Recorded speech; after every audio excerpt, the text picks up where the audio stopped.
Good evening, ladies and gentlemen. How are you getting on? Welcome to a brand new Fallout 76 video. So, today we're going to dive into the slightly belated, for which I apologise, part 3 of our look at the current PTS patch notes. So this is the set of updates that will be coming along with the fishing update in June. Now, so far we've already had a look at the fishing content itself, in terms of what that's all about, and we've also had a look at a separate set of updates that will be coming sooner than June, probably in the next 3 to 4 weeks-ish, maybe. Somewhere around about there anyway. And we're going back to the last chunk of stuff, which is primarily going to be perks and a few other bits and pieces as well, legendary changes, stuff like that will be arriving in June, as I say. So I realise this is not necessarily quite as clear as any of us might like, but yeah, what we're given, right? So yeah, we've got quite a long list of changes here, and in an effort to try and keep this runtime something vaguely reasonable, I'm going to try and get my overall thoughts out of the way first. So firstly, there's a lot of additional buffs here to things like limb damage, particularly limb damage, in terms of perk changes, stuff like that primarily. There are a few other changes that will just buff damage in general, assuming you choose to take those perks, like there's improvements to, or increases rather, I'd say, not improvements, to torso damage and weak spot damage as well in here, and another number of other bits and pieces as well that kind of continue that vein. There are also a number of changes that will increase the number of perks that reduce the chance of you taking any damage at all. And this gets back into my gripes that I've had for a while now, and prior to the Ghoul update, which has been a nice refresh in a lot of ways, but is that's kind of wearing off a little bit now that I've done most of the new stuff. What can you do? That's the way it goes. But yeah, basically it's the ongoing thing that's been going on for at least 3 updates, 4 updates maybe even now, of increasing player power while also making them less vulnerable to damage, which I said it once, I said it 1,000 times, going to say it 1,000 times more, no doubt. If you're not going to have a threat and a danger in combat, and you're not going to have any challenge, which this removes further challenge from combat, just take combat out the game altogether and be done with it, because clearly you don't want players to engage in combat. Because this ain't combat. This is just mowing wheat, you know? It's ridiculous and extremely frustrating to see that yeah, I don't even have to engage with combat to win it now. I got to that stage where I can just stand there in a room and let the enemies kill themselves by attacking me. So, what's the point?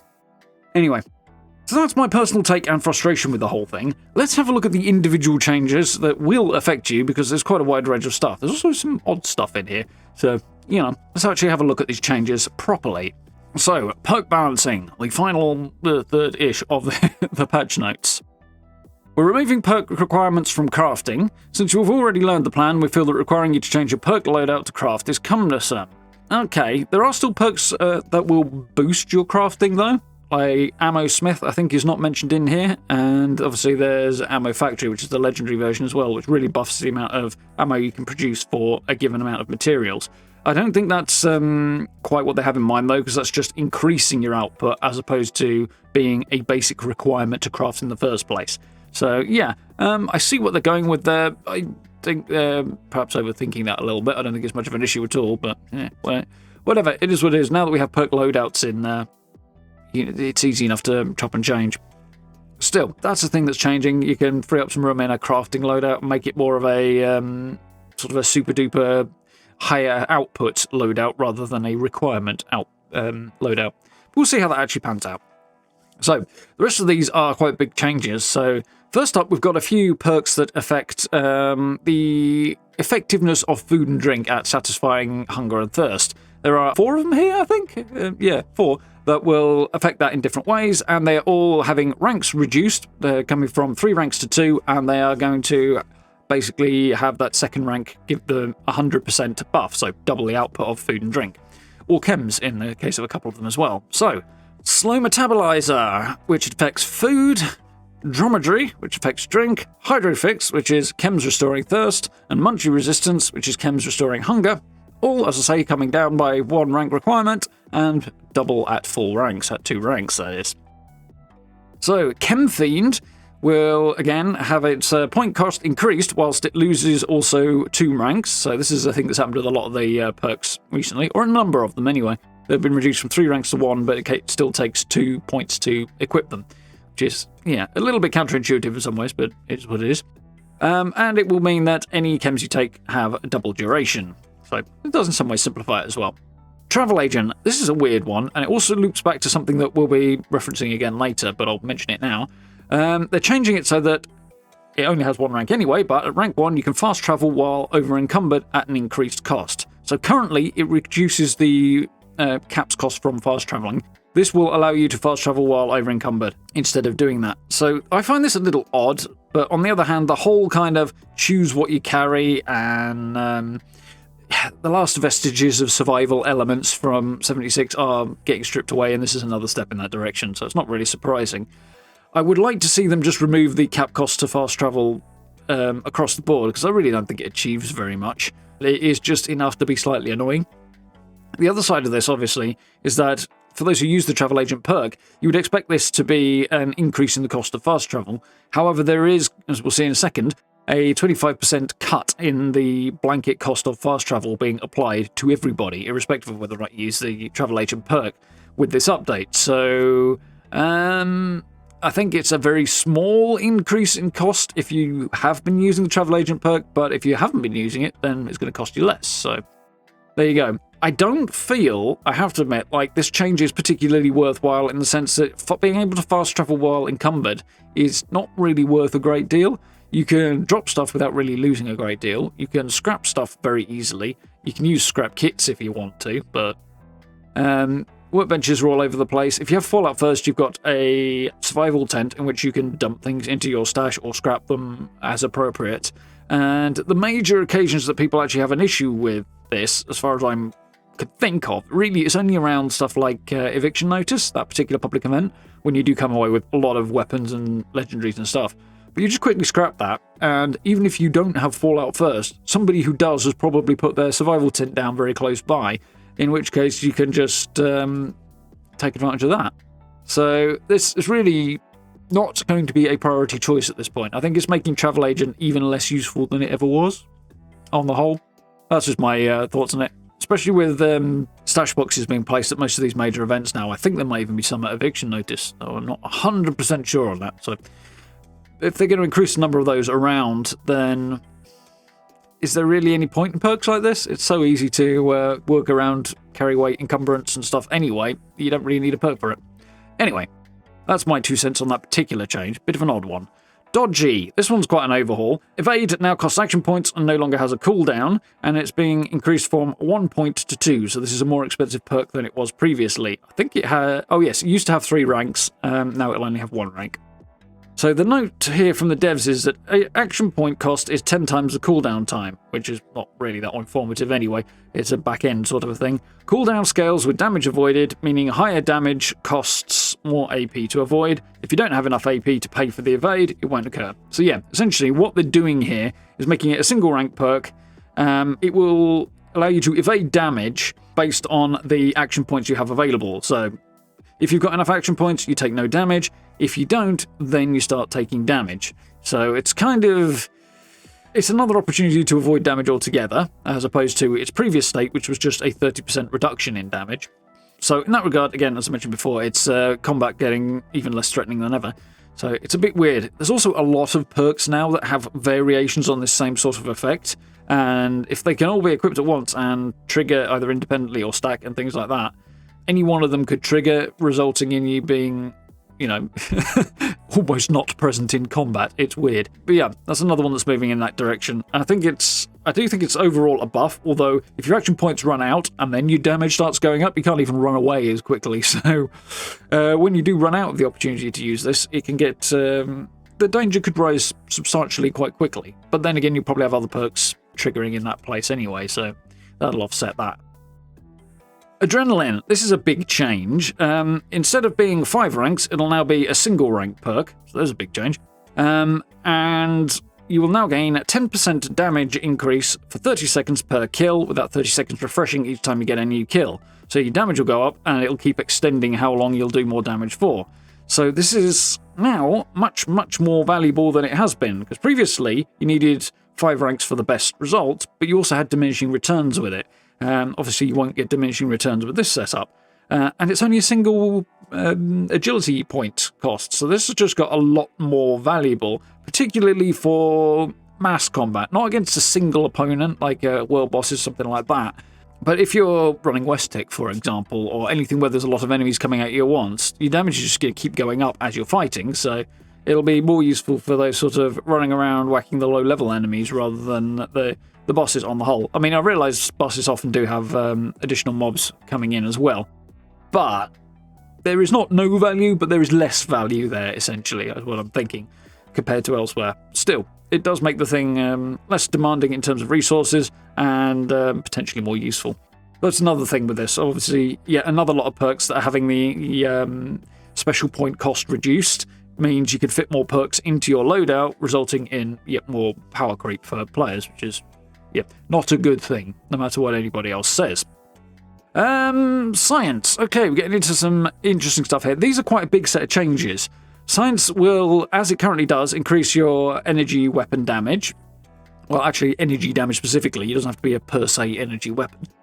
But it's changing so that it will scale based on your intelligence, and you will now only need a single rank of it. So, yeah, as with all the other stuff. Science Expert and Master, however, are getting bigger changes, and these are interesting, but a little bit more specific to different builds. So, Science Expert will have fire damage scale based on your intelligence, as with Science does with energy, whereas Science Master will focus on cryo damage. So that one actually becomes kind of useful for my cryo plasma cutter that I've been using. So yeah, and they're all being reduced to a single rank instead of 2 ranks as well. So yeah, more effective, and they free up room in the intelligence tree, which does align with everything else they're doing, in that the intelligence tree has previously has had a lot of very expensive perks for the same number of potential special points in there. So it was often hard to pick and choose the ones you wanted, or at least you had to leave some out that you might have wanted. This will free up more room in the intelligence tree. Again, that massive power creep, which is not great though. So, Makeshift Warrior is being reduced from 5 ranks to 3, so that means your melee weapons will break less quickly. Same thing is applying with Gunsmith, bring up space in the intelligence tree. White Knight, this one's interesting. It's been moved out of the agility tree into intelligence, and otherwise hasn't had any changes. I believe it did in the last update, but this time around it won't. That does make sense. White Knight being an agility perk is inconsistent with the other durability increasing perks. So this is regular armor, not power armor. Doesn't break as fast. Bit like the Gunsmith perk, but for armor.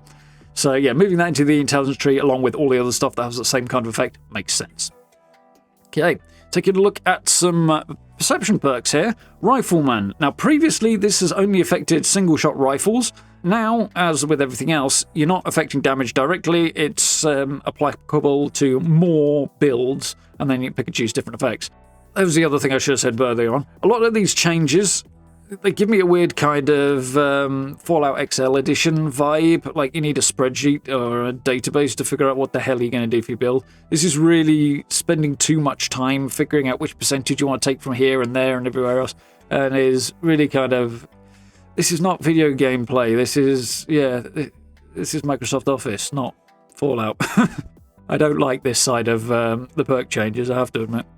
Anyway, Rifleman will now affect all small guns instead of just rifles, and you will, instead of increasing single-shot rifle damage, you will increase your damage to enemies at extended distances. There is no details here on what those extended distances might be. I have no doubt some of the more testing-orientated individuals will come up with an answer to that soon enough.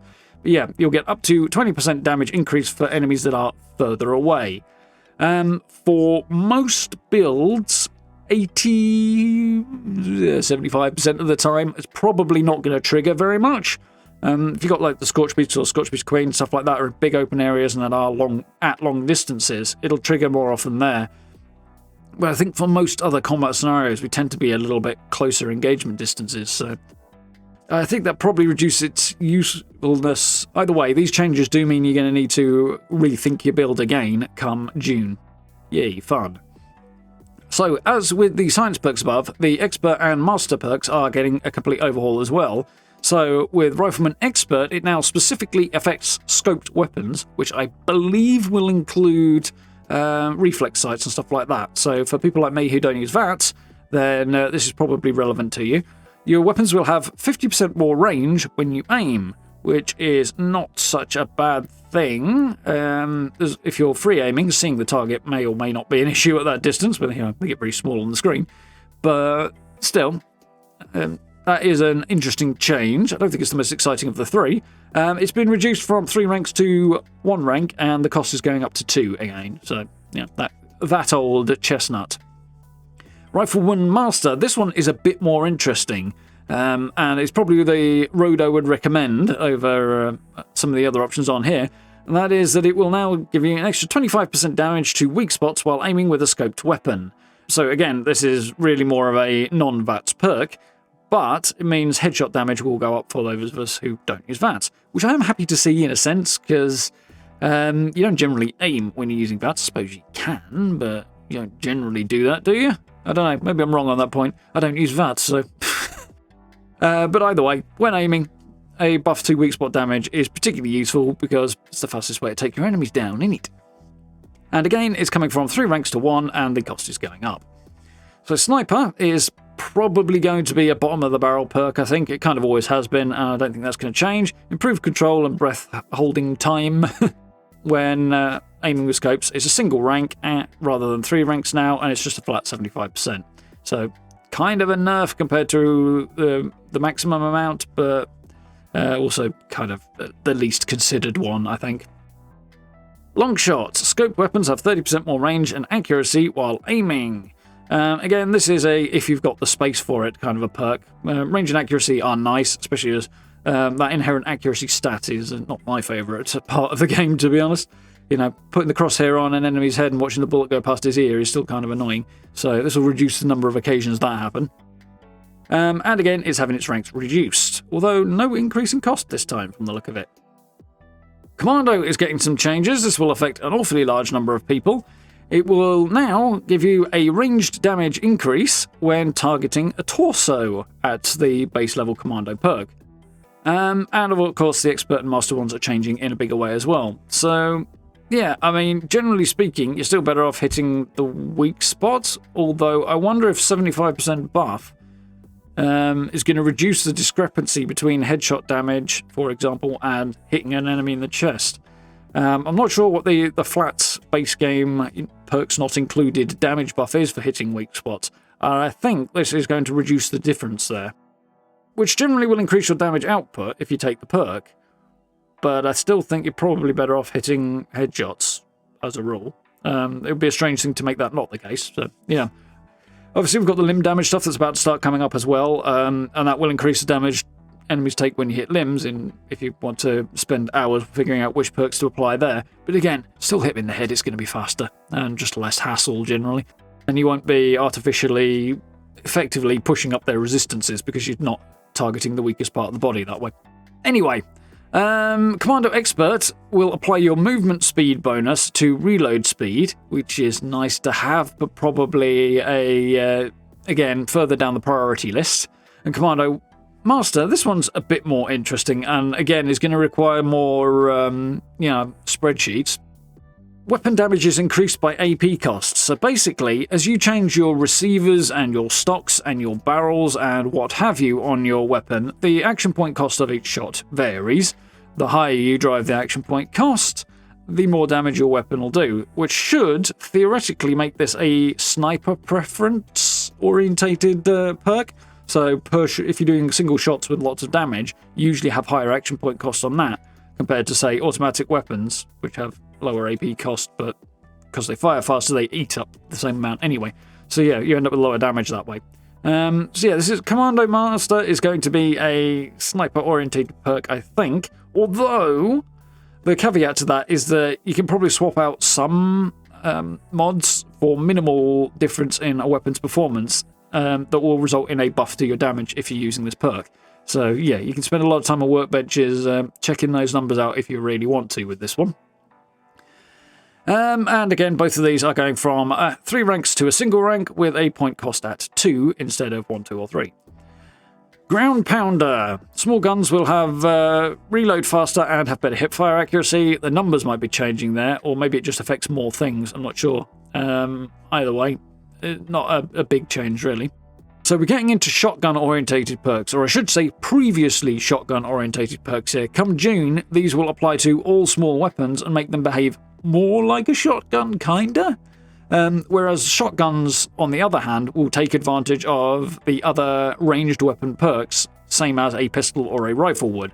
So you're kind of not using weapon-specific perks so much, you're using effect-specific perks. Again, kind of got that whole Fallout XL edition going on. Anyway, skeet shooter. Small guns now have improved accuracy and spread. That's appealing no matter what gun you've got. More bullets on target is always nice. And it's a single rank perk going forward and isn't getting a cost increase. Look at that. Shotgunner. This is where the crippling comes in. It will increase range damage to targets that have crippled limbs. So by 25, 50 or 75%. Okay, so yeah, but this will only kick in after you've crippled a limb.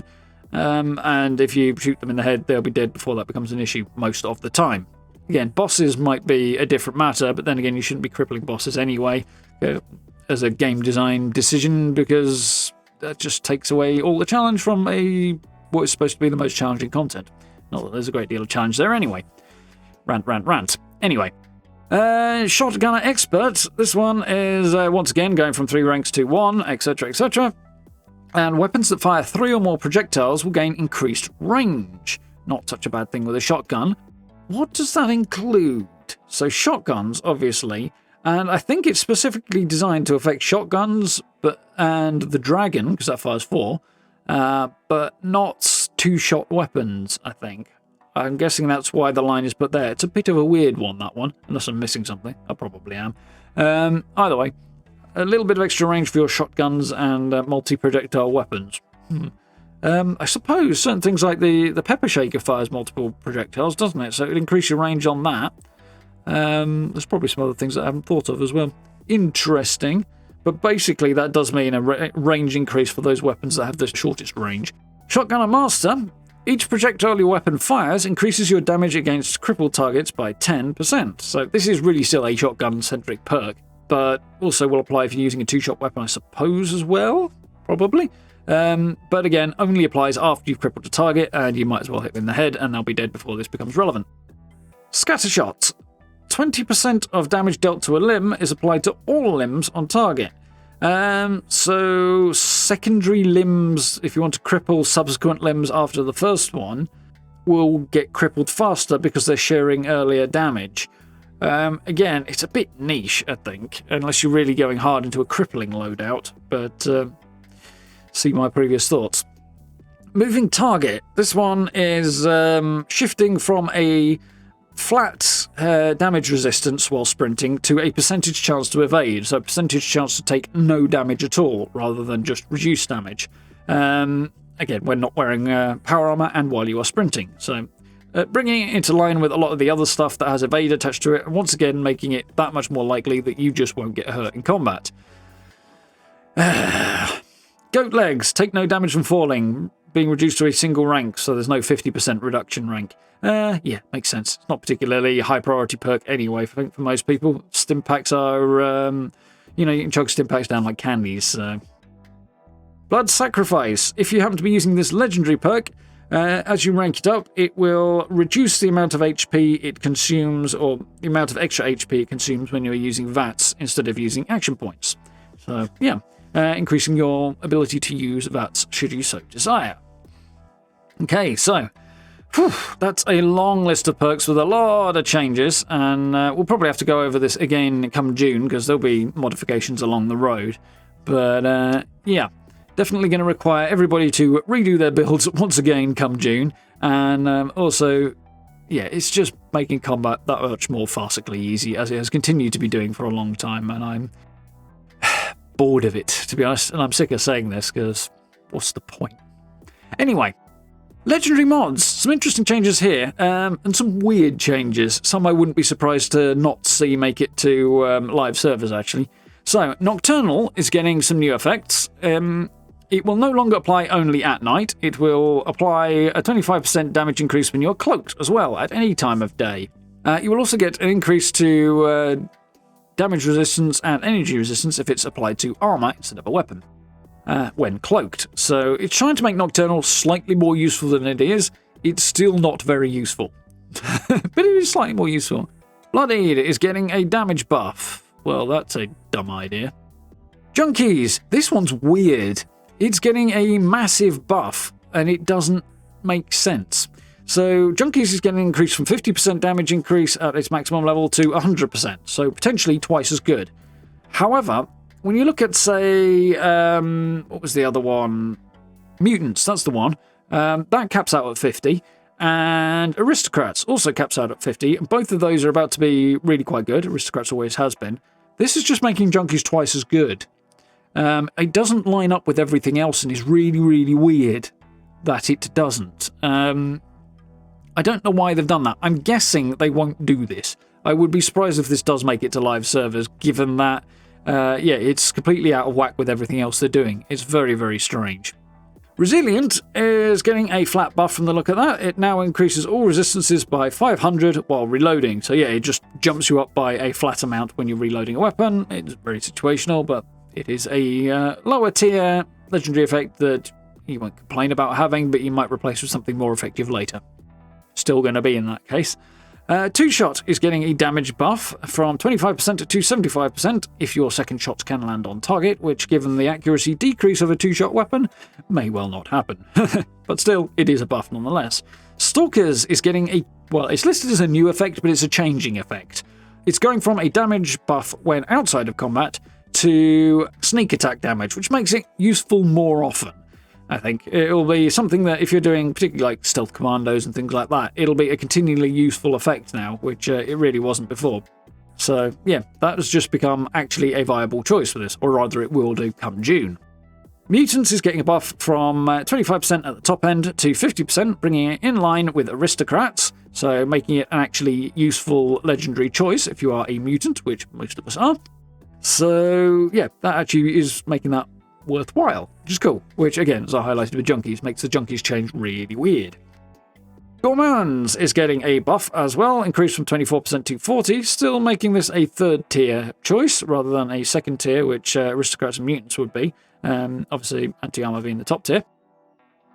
We don't talk about bloodied. VATS Optimized is getting a buff as well. 25% is going up to 30%, so presumably that's a reduction in AP cost, I think. I don't use VATS, so that's not something I'm particularly up on. Hitman's. This is an interesting one. This is normally damage while aiming, or previously has been 25% damage while aiming, which has been really useful if you are, a non-VATS using individual. Now it is actually becoming less effective because it's only effective against weak spots, whereas previously you got that damage buff whether or not you hit them in a weak spot or the foot. So yeah, that's getting a nerf, and I'm not overjoyed about that, but, one tiny little nerf amid a sea of excess buffs is a very small drop in a very, very large bucket of... yeah, you're with me. Instigating. This is another weird one as well. The damage output is being reduced, but it'll trigger more often. So previously it's double damage against targets at full health. Now it's kind of like the flip side of the Executioner's effect. So when they're over 60% health, that window of 40% health up there, you will get a 50% damage bonus, so at the front end of an attack. Which is good, because if you're using an explosive weapon or anything exploded around enemies and took a sliver of health off them, that meant your instigating effect would no longer trigger. Now it will, but it does less per shot damage, being at 50% rather than 100, but it will happen more often for a larger stretch of their health bar, so if you're a sniper, this probably won't be a happy change, or if you're a plasma caster user. On the other hand, if you're anybody else, it just got a lot more useful. Yeah, it means Instigating and Executioners are both kind of secondary choices that are good now, as enemies will kind of get a chunk of their health shredded down. So Executioners obviously gives you a 50% buff under 40% health. So same thing, other end of the health bar. So Juggernauts now scales based on HP directly, not a percentage. So getting a buff, I guess? Increase the cap to 100% damage at 1000 HP. So yeah, it's damage resistant based on HP, isn't it? So the healthier you are, the less damage you take. Which I think means if you have 1000 HP, you're invulnerable to damage? Or am I crazy on that? Because it sure looks like that's what it's saying. I don't know, this is weird. It's either lacking some details here or there's something very, very strange going on. I don't know. Pinpointers. So this is a 4th star legendary effect, and it is supposed to increase your limb damage, but not headshot damage. And now it will not affect hedge, whereas previously it was doing so. It used to be presumably even more overpowered than every 4-star effect already is, but it's now being pulled back to do what it was intended to do, or it will be come June. So, last couple of bits and pieces. The adrenal reaction mutation is being changed. This actually works like the adrenaline perk now. Previously, it worked in line with basically a bloodied build. The lower your health was, the more damage you did, or you got a damage buff at low health anyway. This time, or with this change, it will just give you a flat 5% damage buff per kill, like the adrenaline perk does, going up to 6.25% if you have Stranger in Numbers equipped. So yeah, no longer an exclusive damage increase for bloody builds, it's a damage increase for pretty much everybody, really. Makes it a bit more valuable to more players. So there's a couple of little quality of life changes on the bottom here.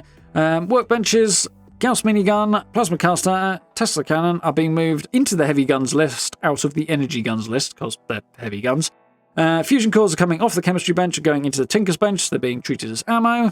And you'll be able to repair items at 100% health and higher if you have the correct perks. So this is like Weapon Artisan that allows you to repair a weapon up to 200%. Previously, it had to be below 100% to repair it at all. Now you can repair it whenever you like, really, which is just a bit more convenient. They're adding a gameplay change to the settings menu. You'll be able to change what the quick heal button does. Currently, it will use diluted stimpaks first, regular on second, and then presumably super stimpaks last. Never got through enough to know. But now you can set what you would like it to do. So if you would like it to prioritize a particular type of stimpak, you can do that, and then you can just press whichever button you like. And they're reducing, as I mentioned earlier, the fast travel cost by 25% across the board to align with the fact that Travel Agent perk no longer does what it used to do.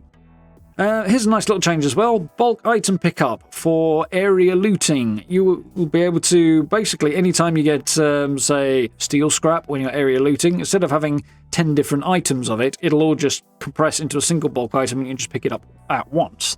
Yeah, that just reduces the amount of stuff in the area looting menu and just streamlines that whole process, which is nice. So, knew this was going to be a long one. Thank you for sticking it out. Yeah, lots of changes. Everybody's build is changing. Fallout Excel Edition, in my view. I don't like this. It's going to require us spending a lot more time, or more time than ever, I should say, figuring out exactly which things we want to apply. It's actually making things less obvious and less clear in the way that perks actually work, although it does increase some areas of combat that are not particularly worthwhile, in my view. Yeah. Keep attacking the weak spots. You can attack limb damage, but if you go really hardcore into the build, maybe you'll catch up. But for the majority of the time, shoot with the head, they'll go down faster. And you don't have to worry quite so much about hitting that flapping arm while they're swinging at you. Yeah, it's just generally better. And of course, the whole thing is just a blanket increase in player damage output while reducing the amount of damage you're ever going to take to farcically low levels. So yeah, maybe if you're a brand new player fresh out of the vault, you might get taken out once in a while, but this just makes combat not worth engaging with. Not my favourite continuation of a trend, but yeah, this trend has been going since the game first launched, really. It's been an ongoing problem, but it's just getting worse and worse with recent changes. And it is the current policy of the dev team to do this, obviously, and it's a bad policy, and it always has been, and it always will be, so yay. But there we go. Hope you guys found that useful and informative. If you did, you know where subs and likes are. Very much appreciate. Hit that notification bell if you want to keep up with all the changes. They are coming thick and fast, so yeah, the team are definitely doing a lot of work, whether or not it's the right thing. But there we go. We've got camp build videos coming up and more best builds and stuff like that, so if you want to catch up with that stuff, keep an eye out. Lots coming, as well as a few other bits and pieces as well. Social media links down below and channel memberships if you want to support the channel that way. I really, really appreciate. And of course, ongoing live streams. We've got so many games that I want to stream at the moment, so yeah, lots happening there. So 8 PM UK time, if you want to join us for those, then yeah, love to see you there. For now, thank you very much for watching. I look forward to speaking to you all very, very soon.